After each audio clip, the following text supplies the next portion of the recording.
сабаққа қош келдіңіздер. Бүгінгі сабағымыз ш, ж дыбыстарын қою, қалай қоямыз, қалай машықтандырамыз. Яғни ш, ж дыбыстарын, жалпы ш, ж, ч, ш дыбыстары бұлар зың дыбыстар деп аталады. Дәптерлеріңізге, блокноттарыңызға түртіп отырыңыздар осылардың барлығын. Ал с, з, ц дыбысы ол ысқырық дыбыстар. Сабақтың соңына қарай сіздермен көрсететін боламын, таныстырамын. Жалпы біз бүгін ызың дыбыстарын қоюды үйренеміз, машықтандыруды үйренеміз. Ш дыбысын қоятын кезде артикуляциялық көрінісіміз қалай болу керек? Тілдің ұшы жоғарыға қарап, екі тістің ортасы ашық, қатты ашық емес, бір 2 мм-де, және ерніміз сопақша түрге келіп, үрлеу арқылы айтамыз. Қараңыз, қазір өзіңіз ш дыбысын айтып көріңіз.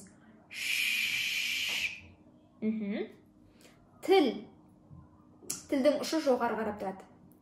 Бұл, көрдіңіз ғой, ш дыбысының артикуляциялық көрінісі қандай? Ш дыбысының артикуляциялық көрінісін білдіңіз.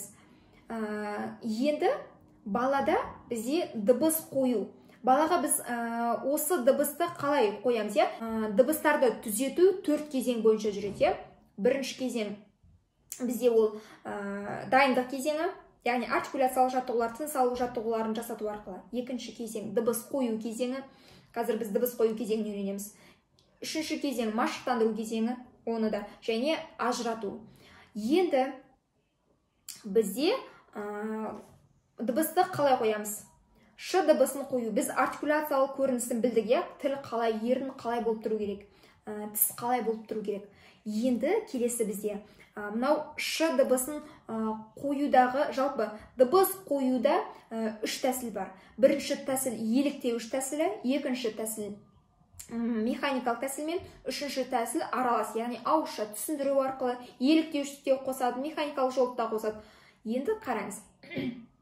Біз бірінші еліктеуіш тәсілмен көріңіз. Еліктеуіш тәсілі, мысалы, ш дыбысына ұқсайтын. Тоңыз қалай шылдайды? Ал жақсы, әрі қарай келесі.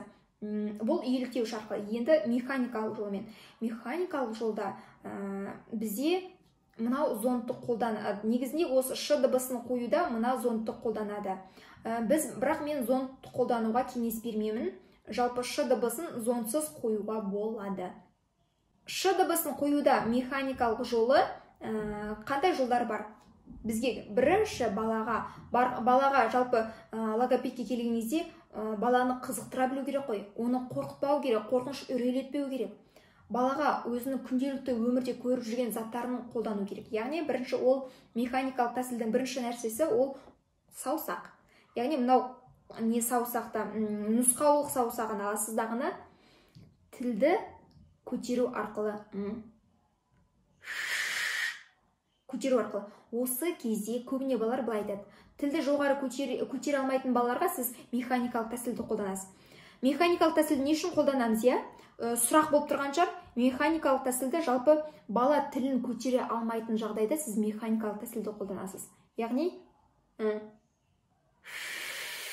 өсіна көбіне балалар тілді көтергенмен еріндері бала күлкіде тұрады. Дұрыс емес.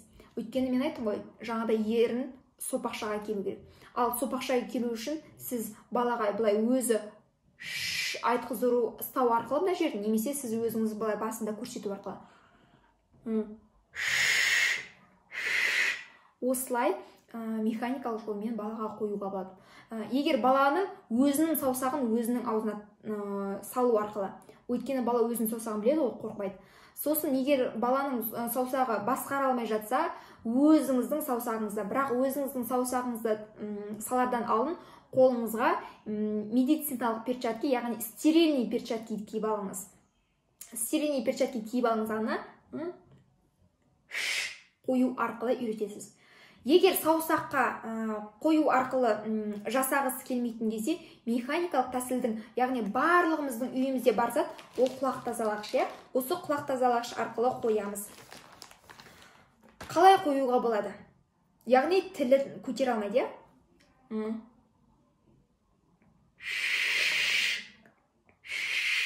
Тілдің астына қойып, жоғары көтеру арқылы сіз ш дыбысын қоя аласыз. Және осы бұл бір тәсіл, иә. Енді егер мынау кейде ухачискалар басқара алмайды тілді. Сол кезде кешіресіздер, мынаны былай қолдансаңыздар болады. Тілдің астына қоясыз.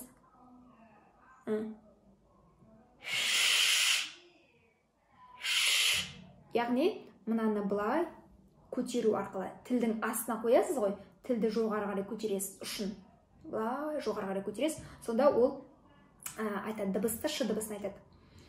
Осы жерде бір нәрсені айта кетейін.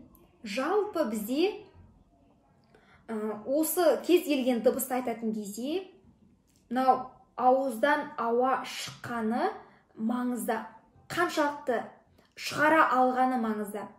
Біз жалпы жаңа айттым ғой, осы кез келген дыбысты түзетудің 4 кезеңі бар ғой. Сол 4 кезеңінің бірінші кезеңінде артикуляциялық жаттығулар, тыныс алу жаттығулар деді ғой. Сол тыныс алу жаттығуларын міндетті түрде жасау керек. Егер бала ауыздан ауаны шығара алмайтын болса, онда кез келген дыбысты айта алмайды. Соны біліп алыңыз. Енді балаға ауаны жақсы шығара ала ма? Яғни сіз жаңағы тілін көтере алмай жатыр ма? Значит, сіз механикалық жолмен баланың тілін көтеру арқылы ш дыбысын қоя аласыз. Енді келесі бізде ш дыбысын қоюдың тәсілін білдіңіз, механикалық тәсіліне, бірнеше тәсілін біліп алдыңыз. Енді тағы бір тәсілі бар. Ол шпатель арқылы. Егер баланың тілі совсем жұмсақ, немесе қатты жағдай болса, тілін совсем жоғарыға, мынаның күші жетпейтін болса, құлақ тазалағыштың шпательді қолданамыз. Шпательдің қолданғанда да одноразовый түрін қолданасыздар. Енді шпательді дәл солай жаңағы ухачисканы қойғандай тілдің астына қою арқылы тілдің ұшын былай астынан жоғары қарай, тілді жоғары қарай көтересіз, яғни үрлету арқылы ш дыбысын қоясыз. Сіз уже ш дыбысын қоя аласыз. Яғни механикалық жолмен. Енді үшінші тәсіл бар, осы дыбыс қоюдың үшінші тәсілі жаңағы ауызша айту арқылы, түсіндіру арқылы. Бала түсінбейді емес, бала барлығын түсінеді. Сіз түсіндіре алуыңызда мәселе. Сіз қалай түсіндіруіңіз керек? Балаға айнаның алдына отырып, екеуіңізде тілді жоғары көтер. Яғни тілді көтере алатын балалар бұлар. Механикалық жолда талап етпейтін, мысалы, тілді өзі көтере алатын, не сондай. Тілді жоғары көтеру арқылы. Үрлейміз, кәне. Алды қарай үрле. Дәл осылай балаға жаңағы үшінші тәсілі, яғни аралас тәсілі, түсіндіру тәсілі арқылы дыбыс қоюға болады, ш дыбысын. Яғни сіз дыбыс қоюда, ш дыбысын қоюда үш тәсілдің де жолын білесіз. Еліктеуіш арқылы, механикалық жолмен және түсіндіру, ауызша айту арқылы. Енді сіз қорықпай жұмыс жасай беріңіз. Сіз дыбыс қоюдың несіз жолын білесіз, тәсілдерін білесіз. Келесі, енді түзетудің кезеңдері бар, я? Дайындық кезеңін білдік. Дыбыс қою кезеңі, біз дыбыс қойып алдық, уже дыбысты қойдық, я?